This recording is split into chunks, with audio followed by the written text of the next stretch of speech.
Բարի լույս սիրելիներս, այսօր պիտի խոսենք հավատքի մեջ կայունություն ունենալու և համբերության մասին։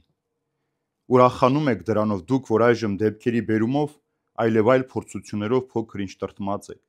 որպեսզի ձեր հավատի փորձը, որ առավել արժեքավոր է, քան կորստյան ենթակա ոսկին, որ կրակով է փորձված, դառնա գովքի, փառքի ու պատվի առարկա հայտնության ժամանակ Հիսուս Քրիստոսի,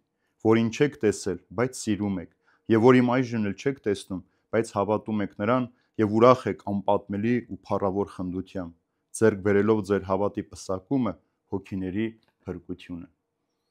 Սիրելիներ, քրիստոնյաները, ինչքան էլ որ նեղություններ, դժվարություններ ունեն իրենց կյանքի մեջ, իրավունք չունեն տրտմելու,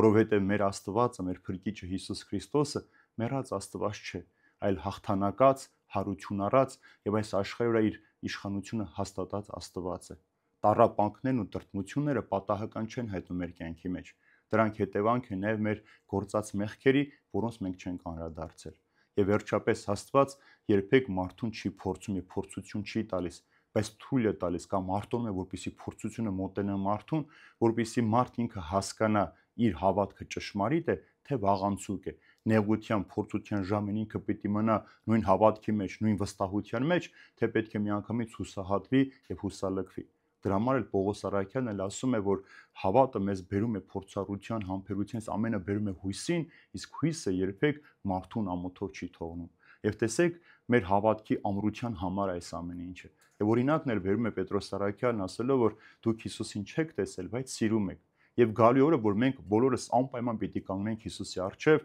մեր բոլոր գործած բարի գործերով, մեր սխալներով, թերություններով, մեղքերով ու մեր առավելություններով։ Բայց ելնի նաև այն մարդուն, ով այս կյանքում իր հոգու աչքերով կարողանում է տեսնել Հիսուս Քրիստոսին, կարողացել զգալ ու ապրել նրա հետ։ Այս ամենը իրականություն պիտի դառնա։ Հիսուս պիտի վերադառնա եւ մենք պիտի տեսնենք մեր հավատքը ինչպես է ապրված։ Եվ տեսեք, ասում է առաքյալը, ձեր հոգիների փրկությանը բաղձալի նպատակը մեր հոգիների փրկությունն է, այնտեղ պիտի հասնենք։ Մենք մարդիկս այս աշխարհի մեջ ժամանակավոր ենք։ Ինչ էլ որ լինի, մենք օրերից մի օր պիտի ննջենք այս աշխարհի մեջ հարության հույսով։ Եվ Տերն ասում է կգա ժամանակ, գերեզմանները կբացվեն, բոլոր մարդիկ դուրս կգան ու նրանք, ովքեր որ բարիք են գործել, կապրեն, ովքեր չարիք են գործել, հավիտենական մահով կննջեն։ Ինչ է նշանակում այս բարիք գործելը։ Նախ եւ առաջ այդ հավատքը, վստահությունը, հույսը, որ մենք ունեցել ենք Քրիստոսի հանդեպ, որ նեղության, դժվարության, փորձության ժամին մենք չենք տրտմել։ Տրտմելը նաև ժխտական